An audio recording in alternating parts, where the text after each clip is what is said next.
19세기가 유럽의 시대였다면 20세기는 미국의 시대.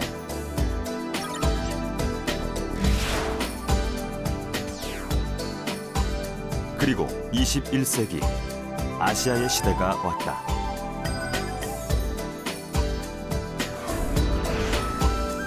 잠자던 아시아의 용 중국이 다시 무서운 기세로 비상하고 있다.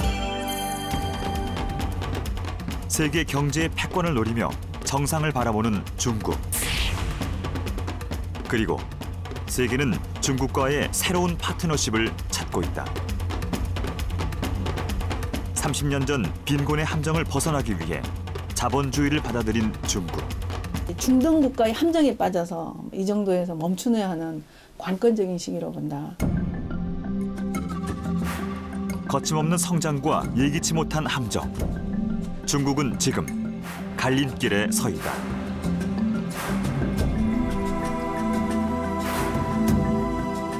(13억) 인구의 새 지도자 시진핑. 그는 변곡점에 선 중국의 역사를 어떻게 바꿔놓을 것인가.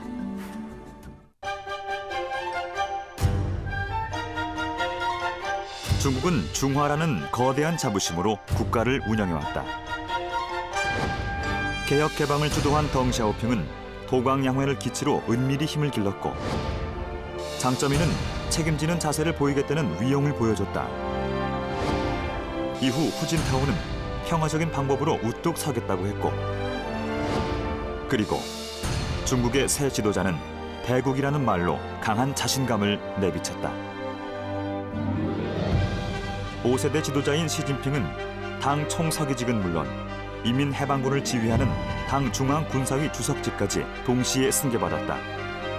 당권과 군권을 동시에 장악한 최고 지도자는 시진핑이 유일한 인물이었다. 시진핑이 총서기에 오르기까지 무려 2년의 시간이 걸렸다. 지난 2011년부터 중국 전역의 공산당원들이 18대 전국 대표를 선출하면서 선거가 시작됐다. 이어 당대표와 당 중앙위원들을 뽑아 이들의 결정에 따라 정치국 상무위원과 총서기가 선출됐다. 시진핑 당 총서기를 비롯한 리커창, 장거장 등 이른바 황하의 7인으로 불리는 5세대 지도부가 결정됐다. 중국이 30년간의 계획개방 정책을 해왔고, 30년간의 정책을 통해서 경제적으로 고속 성장을 통해서 이른바 G2에 진입하는 그런 성과를 냈다는 거죠. 그렇지만 아직까지 중국이 맹실상부한 G2로 가기 위해서는 여전히 해결해야 될 난관들이 아주 많다. 국내적으로는 부패 문제나 빈부격차 문제나, 그다음에 대외적으로도 여전히 군사력 현대화 문제나, 그다음에 소프트 파워나 이런 여러 가지 문제들이 이제 안고 있는데, 그래서 이제 이 향후 10년간이 중국이 실질적으로 그야말로 미국과 맞먹는 G2 국가로서 부상을 하느냐, 아니면 이른바 이제 중동 국가의 함정에 빠져서 이 정도에서 멈추어야 하는 관건적인 시기로 본다. 향후 10년을 이끌어갈 중국의 지도부에 전 세계의 이목이 집중됐고, 막 오른 시진핑 시대에 주목했다. 과거와 같은 고속 성장은 다시 오지 않을 것이라는 불안한 예측과 함께 쉽지 않은 시기에 정권을 넘겨받았다는 분석들을 내놓았다. 그렇다면 중국 인민들은 시진핑에게 무엇을 요구하고 있을까? 最困难的就是找到一份比较有发展潜力的工作。一般刚刚毕业的学生，因为没有工作经验，所以起点都比较低，做的工作薪水收入不是很高，但又做很多的活，需要很长的时间才能爬到一个比较高的位置，收入才会好一点。如果中国希望能够得到更远一步的发展，我觉得更重要的是实现更大的民主和自由。 시진핑이 총서기로 선출된 한 달여 만에 새 지도부의 첫 번째 경제회의가 열렸다. 새 지도부가 밝힌 화두는 개혁과 도시화, 그리고 내수였다. 중국은 더욱 강한 개혁 의지를 보여줄 필요가 있다며 앞으로 해외로부터의 수입을 장려하고 도시화를 통해 내수를 진작하겠다고 밝혔다. 중국은 8%대 성장이 무너진 불안감 속에서도 강력한 경기 부양 대신 경제 체질을 개선하는 데 집중키로 한 것이다. 개혁 그리고 도시화. 새 지도부가 내놓은 화두는 두 지도자가 걸어온 그간의 행보에서도 나타난다. 혁명 원로인 시중신 전 부총리의 아들로 태어난 시진핑. 명문가 출신이지만 그의 성장기는 의외로 파란만장했다. 부친인 시중신이 반역자로 몰리면서 농촌으로 쫓겨난 그는 고된 노동을 통해 농민들의 삶을 직접 체득했다. 이때의 노동이 이후 자신의 삶의 기초가 됐다며 회고록을 통해 밝힌 바 있다. 푸젠성과 저장성의 당서기를 거치면서 시진핑은 지도자로서의 능력을 검증받게 됐다. 그가 푸젠성 서기로 재직하는 동안 1인당 GDP는 전국 최고 수준에 달해 대륙을 놀라게 했고 상하이 반부패 사정 활동을 성공적으로 이끌어내면서 그는 중앙정부로 진출하게 됐다. 중국의 지금 새로운 지도자 두 사람은 완전히 다른 성격을 가진 정파의 지도자들입니다. 최고 지도자인 시진핑은 태저당 출신이고 리커창은 공청단 출신입니다. 태저당은 동부 연안 지방을 배경으로 하는 창업 공신들의 자녀들로 이루어진 그런 집단들이고 이 집단들은 기본적으로 중국의 과거 30년간의 고성장의 수혜를 입은 사람들입니다. 그래서 태저당을 중심으로 하는 그 정치 집단의 입장에서는 성장을 결코 포기할 수 없는 그런 그 정치 성향을 가지고 있습니다. 차기 총리가 될 리커창은 향후 중국 경제 10년을 책임질 경제 조타수다. 실상 중국에서 리커창의 경제 능력에 의문을 제기하는 이가 없다는 것이 중론이다. 리커창은 베이징대 법대를 졸업한 뒤 학교에 남아 베이징대 공청단 서기를 맡았다. 리커창의 능력을 알아본 사람은 후진타오 전 주석이었다. 리틀 후진타오로 불리는 리커창은 1993년 38살의 최연소 나이로 공청단 제1서기에 임명됐다. 그 후 허난성과 랴오닝성 수장으로 자리를 옮겼고 그가 가는 곳마다 연평균 성장률 10%의 기록을 남겼다. 가장 낮은 곳의 계층을 위한 의료 개혁과 서민주택 건설 사업 역시 성공적이었다. 그 분배라는 측면을 굉장히 강조하는 공청단의 경우들은 사실은 지난 10년 동안 정권을 잡았고 앞으로 10년 동안도 굉장히 중요한 정권의 파트너입니다. 거기에 실세가 넘버 2인 우리 국무총리로 등장을 하게 되는 것이죠. 이 공청단이 주장하는 분배 문제는 지금 중국의 상황을 감안하면 절대 간과할 수 없는 부분입니다. 시진핑은 집권 첫 해의 정책 방향에 대해 온중부진 찰실개국이란 말로 대변했다. 안정 속의 성장, 사실의 바탕을 둔 새로운 시작이라는 의미다. 쥐만 잘 잡는다면 검은 고양이든 흰 고양이든 상관없다며 자본주의를 인정한 덩샤오핑은 부자가 되고 싶은 사람부터 부자가 되라는 선불론을 내세우며 경제 성장을 가속해왔다.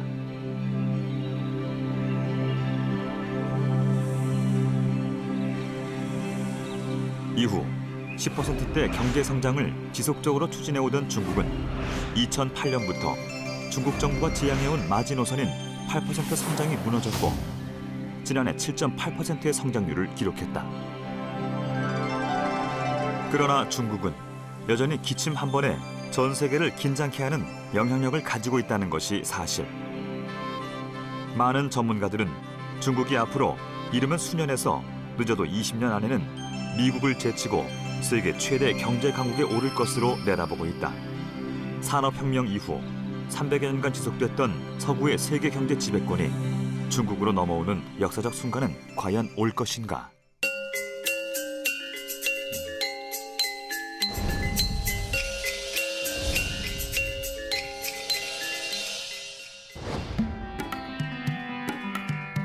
중국인에게 8이라는 숫자는 돈과 재산을 의미한다.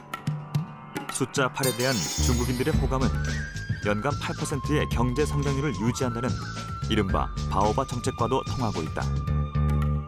최소한의 일자리를 창출하는 성장의 하한선 8% 성장. 바오바는 사회 안정을 위한 안전판이었다. 지난해 3월, 중국은 5년간 유지해오던 바오바를 포기했다. 올해도 목표치를 당초 8.0%에서 7.5%로 하향 조정하면서 2013년 중국 경제의 향방이 주목되고 있다. 중국의 현실은 녹록지 않다. 모건 스탠리를 제외한 IMF와 OECD 등 대부분의 기관이 올해 중국의 경제 성장을 8%대로 예측했다. 바오바는 과연 다시 살아날 것인가? 从中国的经济发展的情况来看，在保持经济7.7%的这个情况下呢，中国的就业每年大概有1100万到1200万。今年跟未来的发展上来看，如果我们国内处理好有一些改革的问题，比如说解决好收入分配的问题，解决好一些扩大内需的问题，那么保持在8%这个速度，甚至在5年之内保持这么一个速度都是可能的。マクロ経済コントロール政策を実施して軟着陸ですね、そういうような政策でおそらくですね、過去34年間のように高成長ですね、それは不現実なんですが不可能なんですけれども 7% ぐらいの成長ですねを維持することはですね考えられます。 중국 경제의 발목을 잡는 변수들도 적지 않다. 줄어들고 있는 생산활동 인구, 언제 터질지 모르는 부동산 버블, 그리고 또 하나 막대한 양의 순환되지 않는 재고 제품들이다. 베이징 올림픽 당시 우리나라에서도 수입돼 판매될 만큼 선풍적인 인기를 끌었던 중국의 스포츠 의류 브랜드 리닝의 위기 역시 재고에서 비롯된다. 문제는 리닝뿐만이 아니다. 중국 내 스포츠 의류 업체의 총 재고가 37억 위안, 우리 돈으로 6,500억 원에 달한다. 리닝은 지난 7월부터 모든 판매 라인을 통해 밀어내기 세일을 진행 중이다. 현재 인터넷 쇼핑몰에서는 339위안짜리 운동화가 108위안에 팔리고 있고 모자 달린 운동복은 90위안의 할인가가 적용되고 있다. 재고 물량이 위험 수위에 다다랐다. 많은 전문가들은 투자와 수출 중심의 중국 경제 모델은 이제 한계에 도달했다는 점을 지적한다. 중국 경제는 무역 의존도가 GDP의 45%에 달하며 교역량 중 거의 절반이 외국인 투자 기업에 의해 이루어지고 있다. 実際のところなかなかこれまでのように例えば、安くて豊富な労働力があるという状況でもなくなってきています。例えば、沿海部などではですね、若干ちょっと市場メカニズムと離れたところでの賃金の引き上げだとかっていうのが行われてますし、かつ人民元がこれ上昇するということになると、このように為替安がゆえに輸出産業を中心に儲けようとしてきた外資企業なんかが多かったわけですけども、そういったメカニズムが成り立たなくなってきている。ということで輸出産業を主導にする経済成長というのは難しくなってきた. 현재 중국 경제가 나타내고 있는 한자리대 성장률은 앞으로 중국이 중진국의 함정에 빠질 수 있음을 암시하고 있는 것일까?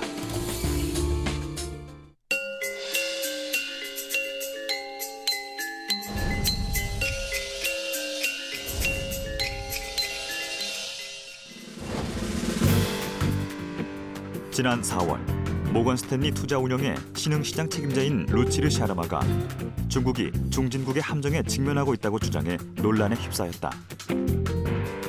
중진국의 함정이란 신흥 경제국의 1인당 국민소득이 4천에서 1만 달러 사이 장기간 정체되는 현상을 말한다. 60, 70년대 이후 브라질, 아르헨티나 등 남미 국가와 필리핀 등 동남아시아 국가가 그랬고 우리나라도 77년부터 95년까지, 일본은 이보다 앞선 66년부터 19년 동안 지속됐다. 중국은 과연 중진국의 함정에 빠져 있는 것일까? 동남아 국가들이나 중남미 국가들의 중진국 함정의 경우는 마의 4,000불의 룰이 있었습니다. 4,000불 1인당 소득 4,000불 수준에서 사회적인 혼란, 민주화 요구 이런 부분이 이제 사회를 다시 제자리로 돌려놓는 저성장으로 이제 끌고 갔습니다만은 중국은 이미 1인당 소득이 4,000불을 넘어섰습니다.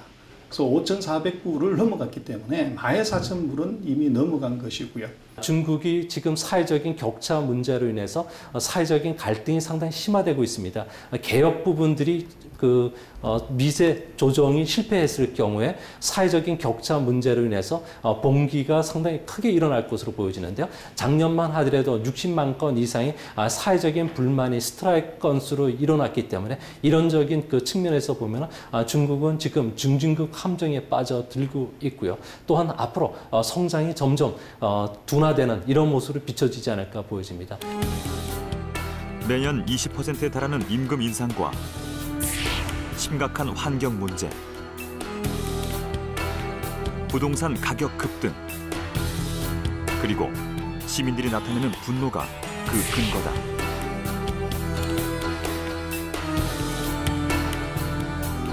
소득 분배의 불균형을 나타내는 지니 계수, 그 수치가 0.6에 달하는 중국은 빈부의 격차가 가장 큰 나라 중 하나다.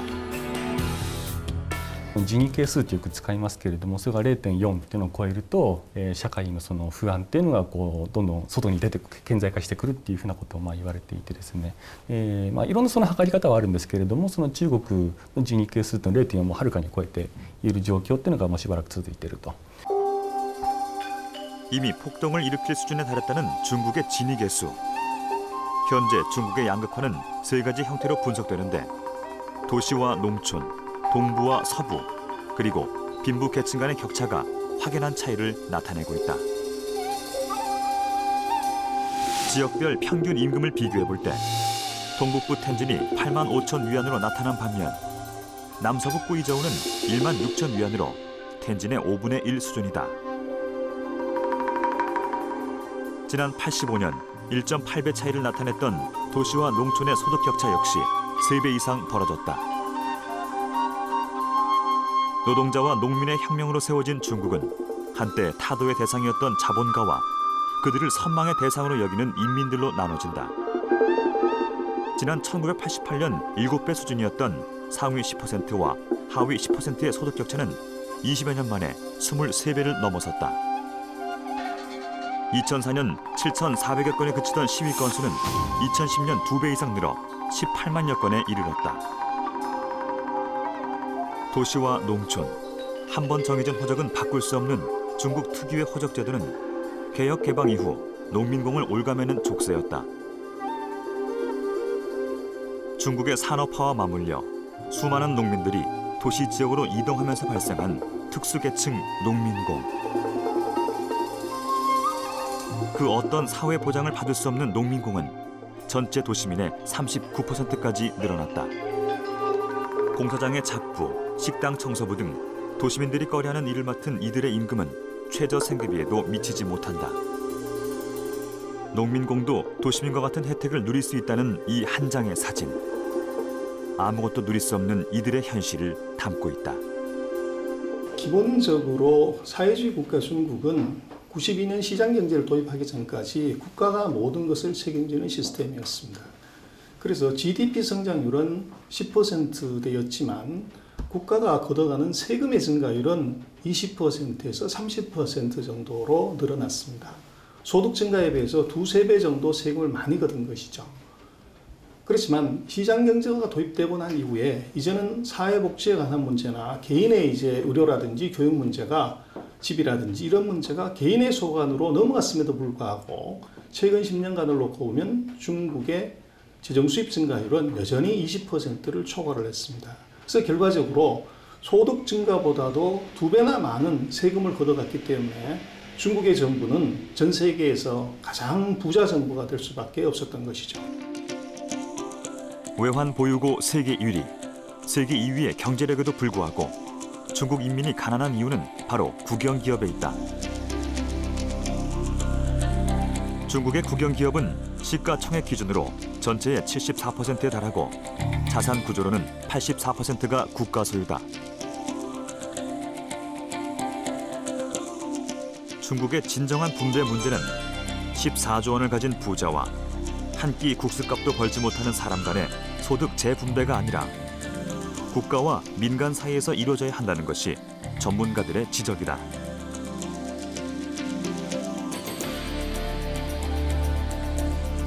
시진핑은 과거 상하이 당서기 시절 날카로운 사정 역할을 휘둘렀다. 당시 언론은 높은 분양 가격의 심사 과정을 통과한 호화 부동산들에 대해 의혹을 제기했고 관련 공무원에 대한 대대적인 조사가 이루어졌다. 반부패 사정 활동을 통해 관련자를 대거 조사.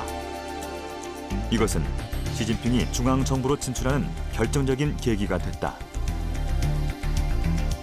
시진핑은 인민의 가까이에서 권위를 내려놓았다. 그러나 시진핑이 준비하고 있는 사정의 칼. 진검승부는 아직 시작되지 않았다. 필요 없는 시장화에 따른 시장 경제 체제의 원활한 작동을 이끌어내기 위한 어떤 정치 사회적 메커니즘을 정비하는 데 정치 개혁이 초점이 맞춰진 형태로 그동안 정치 개혁이 이루어져 오면서 권력이 과다하게 권력의 과다하게 집중되고 거기 필연적으로 나타나는 게 부패라는 거죠. 그래서 당정 권력에 대한 감독이나 견제 기제도 없고 그래서 정치적 부패가 이제 심각한 상황에서 나타나고 있는 게 이제 그런 하나의 현실이고, 이런 부패 정도는 이미 지금 중국 공산당을 이제 위협하는 가장 핵심적인 상황 중에 뜻이 하나고요. 중앙에서 지방에 이르기까지 마치 세포 조직처럼 퍼져 있는 8천만 명의 중국 공산당원들이 13억 중국인을 통제하고 있다. 이러한 공산당 일당 체제는 부패와 비리 문제를 양산해내고 있고, 특히 이권이 개입된 도시의 개발과 농촌의 개발은 부패의 온상이 되고 있다. 시진핑 시대, 청렴과 봉사로 대변되던 초기 공산당으로 복귀하는 개혁이 요구되고 있다.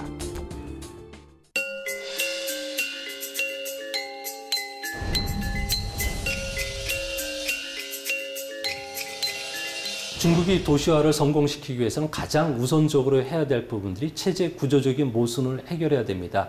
국유기업 중심의 그 사회 시스템을 민영 경제로 다시 환원시켜야 되겠고요. 시장 주도의 금리 정책을 써야 됩니다. 리커창은 지난 11월 18차 당대회 직후 개혁은 강을 거슬러 올라가는 배와 같아서 앞으로 나아가지 않으면 후퇴한다며 강력한 의지를 내비쳤다. 그리고 중국 경제구조 개혁을 위해서는 도시화를 적극 추진해야 한다고 주장했다. 리커창의 도시화는 서민주택을 건설하고 호적제도를 개혁하는 한편 사회보장제도 확대하겠다는 구상이다. 도시화를 통해 국가 100년 대계인 전면적 중산층 사회, 샤오캉 사회를 실현하는 데 주력할 것으로 보인다. 주식과 부동산 같은 재산성 소득을 늘려주면서 중산층이 부를 쌓을 수 있는 길을 열어두는 한편 중국 사회 불안의 불씨인 농민공 문제 역시 도시화에서 해법을 찾을 계획이다. 앞으로 10년 동안 도시 인구가 매년 4천만 명씩 총 4억 명이 늘어날 경우 농민이 도시민으로 편입되는 데 필요한 주택 등의 고정자산 투자가 1인당 10만 위안에 달할 것으로 예측된다. 전 세계 기업들이 황금알로 여기고 있는 중국의 도시화.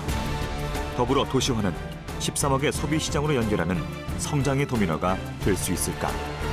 第一个是涉及到这个户口的问题，第二个呢是涉及到城市这个农民工的住房的问题，第三个呢是涉及到农民工的社会保障，第四个就涉及到农民工他的子女的就学的问题，就上学的问题。那么现在看起来，我们首先要从这个户口这个地方来加以突破。那么现在我们在准备做的就是在中国的县级城市，还有这个地级城市以及个别的省会城市允许这个农民工自由的迁徙。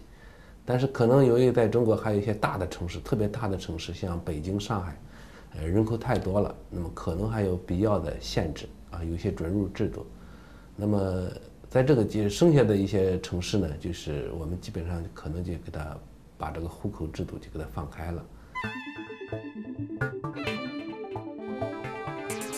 G2의 위상과 지속적인 성장, 두 마리 토끼를 잡아야 하는 시진핑 후는 출항 직전부터 일본과 갈등으로 긴장이 고조되고 있다.